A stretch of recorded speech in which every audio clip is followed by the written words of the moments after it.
26 नवंबर को चंद्रशेखर आजाद की सुरक्षा को खतरा। भीम आर्मी ने बनाया प्लान, 3 लेयर होगा सुरक्षा घेरा। रैली से पहले सावधान, घात लगाए बैठे हैं विरोधी। चंद्रशेखर आजाद की 26 नवंबर वाली रैली को लेकर जनता पर खुमार चढ़ने लगा है।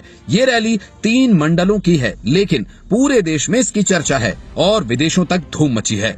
हालांकि आजाद समाज पार्टी के नेताओं ने गांव-गांव जाकर रैली का प्रचार किया है और लोगों से आने की अपील की है और अब आजाद समाज पार्टी के 2 लाख से ज्यादा लोगों के आने का दावा किया जा रहा है और कहा यह जा रहा है कि उस दिन 50 लाख लोग संविधान की शपथ लेंगे। लेकिन इस रैली से पहले चंद्रशेखर आजाद की सुरक्षा को लेकर अलर्ट है, जिसकी वजह से भीम आर्मी ने एक स्पेशल प्लान तैयार किया है। क्योंकि आपको पता है कि चंद्रशेखर आजाद कई बार हमले का शिकार हो चुके हैं, जिसमें एक बार उनकी जान जाते जाते बची थी। इसलिए अब भीम आर्मी किसी भी तरीके से रिस्क नहीं लेना चाहती, खास तौर पर तब जब रोहिणी घावरी ने भी उसी दिन रैली में आने का ऐलान कर दिया है और धमकी दी है कि वहां आकर हंगामा खड़ा कर देंगी। तो हो सकता है कि उस बवाल का फायदा उठाकर कुछ लोग रैली में घुस आएं और चंद्रशेखर आजाद को नुकसान पहुंचाने की कोशिश करें। वैसे इस वक्त उत्तर प्रदेश में चंद्रशेखर आजाद को सरकार की तरफ से वाई कैटेगरी की सुरक्षा मिली हुई है, लेकिन इस कैटेगरी में 8 से 11 सुरक्षा कर्मचारी होते हैं, जिनमें से 1 या 2 कमांडोज होते हैं। ये सुरक्षा उन लोगों को दी जाती है जिन्हें मध्यम खतरा होता है, लेकिन चंद्रशेखर आजाद के लिए उनकी पार्टी के लोग लंबे समय से Z+ सिक्योरिटी की मांग कर रहे हैं। उनके हिसाब से ये सुरक्षा चंद्रशेखर आजाद के लिए काफी नहीं, इसलिए मुजफ्फरनगर में होने वाली रैली के दौरान भीम आर्मी चंद्रशेखर आजाद की सुरक्षा का जिम्मा उठाएगी। सूत्रों के हवाले से खबर है कि चंद्रशेखर आजाद के लिए 3 लेयर सुरक्षा का घेरा का प्लान बनाया गया, जिसमें सबसे पहले भीम आर्मी के लोग रैली के अंदर रह करके संदिग्धों पर नजर रखेंगे और किसी पर भी शक होने पर एक्शन लेंगे। दूसरा, चंद्रशेखर आजाद के मंच के चारों तरफ बनेगा, उसे भी भीम आर्मी बाउंसर ही प्रोटेक्ट करेंगे। उसके बाद तीसरा घेरा उत्तर प्रदेश पुलिस का होगा, जो उनके मंच के आसपास भीड़ आने से रोकेंगे। चौथे घेरे में चंद्रशेखर आजाद के सुरक्षा गार्ड्स होंगे, जो मंच पर उनके साथ मौजूद रहेंगे और पूरी रैली पर नजर रखेंगे। अगर किसी ने भी कुछ करने की कोशिश की तो ये सारे लोग हथियारबंद होते हैं और इनका निशाना अचूक। चंद्रशेखर आजाद की सुरक्षा को लेकर इतनी चिंता इसलिए है क्योंकि उन पर पहले भी हमले हो चुके हैं और सोशल मीडिया पर लोग उन्हें धमकियां भी देते रहते हैं, लेकिन फिर भी वो लोगों के बीच में रहते हैं और जनता की बात करीब से सुनना पसंद करते हैं। अब मुजफ्फरनगर से चंद्रशेखर आजाद 2027 के विधानसभा चुनाव का बिगुल फूंकने जा रहे हैं।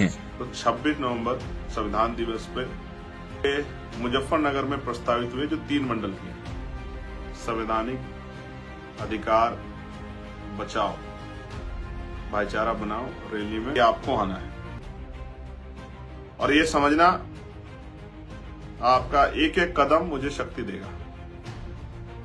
मेरी माओ को, बहनों को कह रहा हूं, बहुत सारी बहनें माएं मुझसे बड़ा प्यार करती हैं, उन सबको कह रहा हूं, जैसे जैसे आप रैली स्थल की तरफ कदम बढ़ाएंगे वैसे वैसे मेरी शक्ति बढ़ेगी, मेरी हिम्मत बढ़ेगी। आपने मुझे कभी निराश नहीं किया, मैं भी आपको निराश नहीं करूंगा, मैं आपको इस बात का वचन दूंगा। दूसरी बात, पूरे जोश में आए और होश में आए, ढोल बजाकर, डंका बजाकर आए कि आप अपने भाई की, अपने आंदोलन की शक्ति मजबूत करने के लिए, अपनी ताकत दिखाने के लिए जा रहे हैं मुजफ्फरनगर के GIC ग्राउंड। इस रैली के लिए आजाद समाज पार्टी और भीम आर्मी के लोगों ने एड़ी चोटी का जोर लगाया है, अपनी बात को गांव-गांव तक पहुंचाया है। चंद्रशेखर आजाद जी की रैली है, आप सबको ज्यादा से ज्यादा संख्या में उस रैली में पहुंचकर भाई चंद्रशेखर आजाद को ताकत देनी है। आजाद समाज पार्टी की सरकार बनेगी तो बच्चों को शिक्षा मिलेगी, नौजवानों को रोजगार मिलेगा, बहन बेटियों को सुरक्षा मिलेगी, बुजुर्गों को सम्मान मिलेगा, अच्छे अस्पताल और सड़कें होगी और यहाँ सभी और जाति और धर्म के लोगों को एक जैसा माहौल मिलेगा। जाति और धर्म के नाम पर दंगे लड़ाई बंद हो जाएंगे, सब लोग एक जैसे माहौल में रहेंगे। मेरे भाइयों और बहनों, भाई चंद्रशेखर आजाद को ताकत दो, आजाद समाज पार्टी की सरकार बनाओ, ताकि आपके और आपके बच्चे के भविष्य को आजाद समाज पार्टी बेहतर बना सके। आने वाले 26 नवंबर को भाई चंद्रशेखर आजाद जी की रैली है, उस रैली में आप सब लोगों को शामिल होकर के भाई चंद्रशेखर आजाद को ताकत देनी है। आजाद अब 26 नवंबर का इंतजार है, उस दिन साफ हो जाएगा कि 2027 के चुनाव का ऊंट किस करवट बैठने वाला है और ये भी दिख जाएगा कि चंद्रशेखर आजाद की सुरक्षा किस प्रकार की है।